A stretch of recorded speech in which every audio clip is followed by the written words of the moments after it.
So I want to start this video with a story that probably sounds really familiar to those of you who have one or more children. So we'd started our bedtime routine with our littlest one. You know, we'd wind it down, we'd lowered the atmosphere, and we were about 20 minutes in.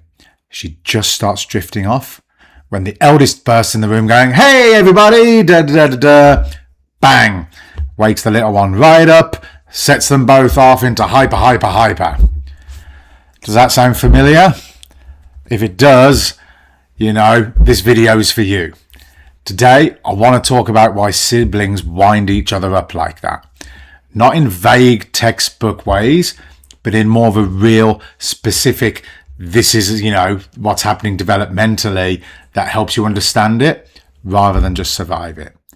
Because when you understand what's happening, it doesn't necessarily stop, but it does get easier to manage. And occasionally, just occasionally, it even gets a little bit funny. Stay to the end because once again, I've got one of those free printable survival guides in the description. So let me start with a quick disclaimer, which is probably the most important thing I want you to take from this video. When your children wind each other up, they are almost never doing it on purpose to be deliberately cruel or difficult. They are doing it because of completely normal developmental processes that they genuinely can't fully control yet. Understanding it, though, doesn't make it less exhausting, but it does change how you respond. And how you respond is everything. Children are biologically driven to seek attention from the people they love.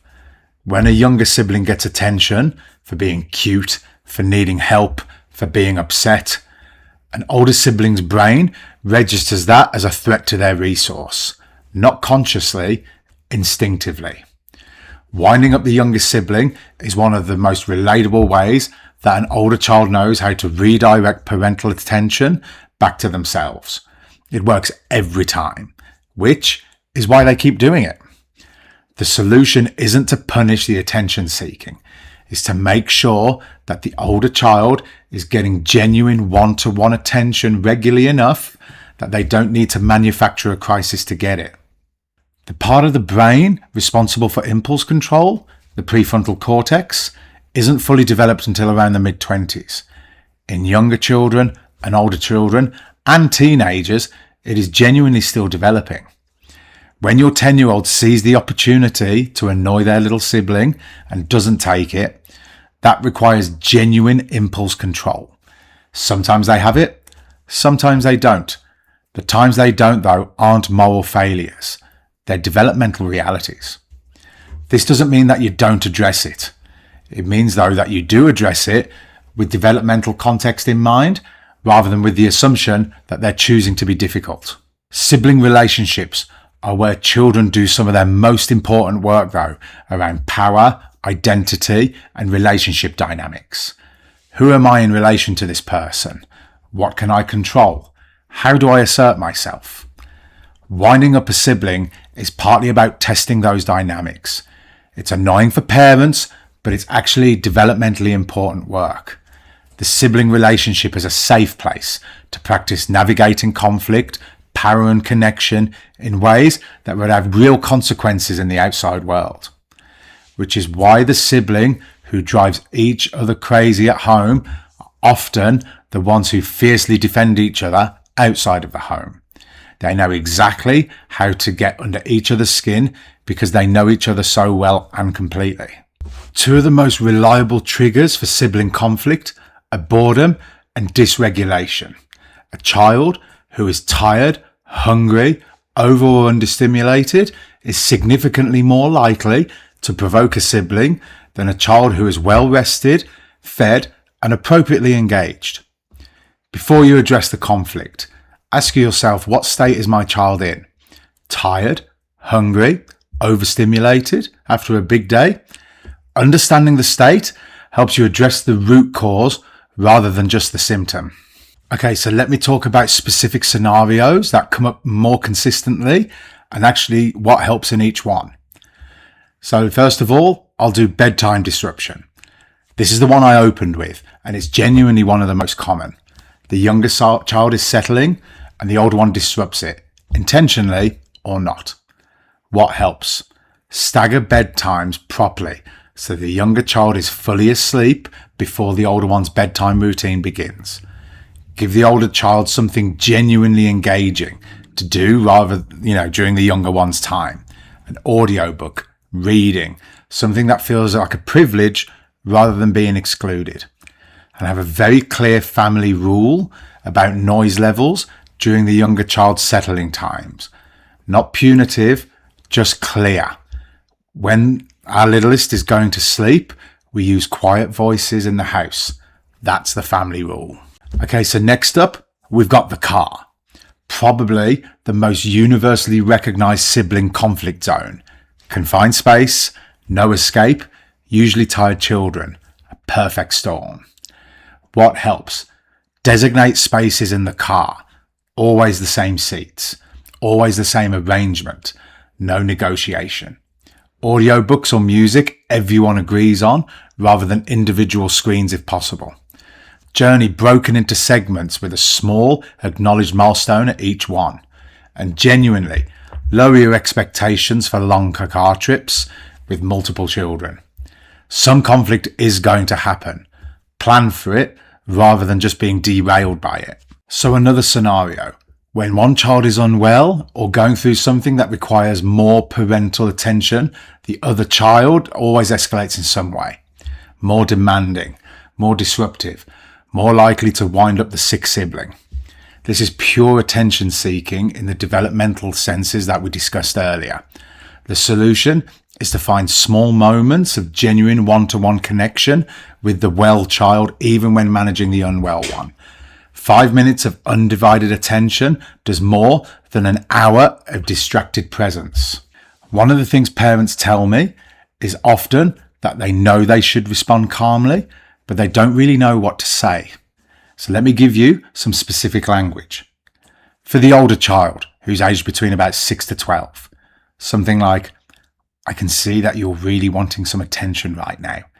When the little one is settled, I'm going to spend some time just with you. But right now, I need you to help me by keeping it calm. Or after the fact. When you did that, it just undid 20 minutes of settling work. I know you didn't mean to make things hard, but I need you to understand that it actually did. What could you do differently next time? Notice that neither of those were a lecture. They're short, specific, and they treat the child as capable of understanding and doing better. And for the younger child, who's aged between 2 and 4, keep it simple and immediate. Gentle hands, we're kind to each other. Toddlers cannot process complex explanations in the moment. Short, calm, consistent. After the moment has passed though, you can narrate what happened in simple language. Look, your older sibling was bothering you and that made you upset. When someone bothers you, you can come and find me. Just something as simple as that. So of all the strategies that I've discussed so far today, there's one that makes more difference than all of the others combined. And it's the simplest. Regular one-on-one time with each child. It's not elaborate, it's not expensive. 10 to 15 minutes of genuinely undivided attention per child, per day, where they have you completely. Most sibling conflict at its core is about competition for parental attention and connection. When each child feels genuinely seen and connected to you individually, the competition reduces, not to zero, but significantly. It doesn't have to be structured. It can be reading together, going for a walk, helping you cook, playing a game that they choose. What matters is that it's genuinely one-on-one and they know that they've got you. I want to end with something that I find genuinely comforting when my 2 daughters are in peak wind each other up mode. The research on sibling relationships are remarkably consistent. The siblings who have the most conflict in childhood, who know exactly how to get under each other's skin, who push every button with that surgical precision, are often the ones with the deepest adult sibling bonds. They know each other that well because they've been doing the messy, real, unfiltered work of relationships since day one.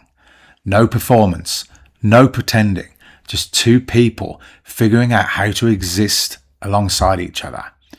There was a beautiful moment we had the other night too. After all the chaos of winding each other up and the tantrums and the noise, there was just a beautiful moment where my eldest was reading a book to my youngest, just sitting calmly and comfortably on the bed. My youngest going, again, and helping turn the pages. And my eldest just sitting in that comfort, enjoying the time. That makes it all worth it.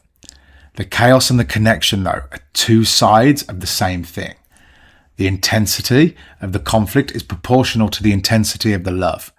They wind each other up because they matter enormously to each other. On those hard days, remember that.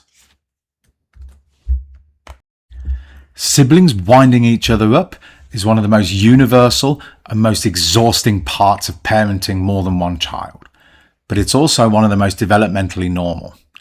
Understanding why it happens, the attention seeking, the impulse control development, the identity work, the dysregulation, doesn't make it disappear. But it does change how you respond. And how you respond shapes everything.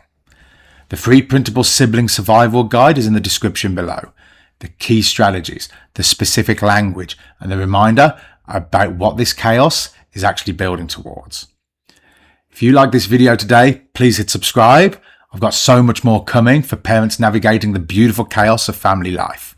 And if you're in the thick of sibling conflict right now, hang right in there. The connection is coming. It's already there underneath the chaos. And don't forget, let's all walk in love and peace, guys.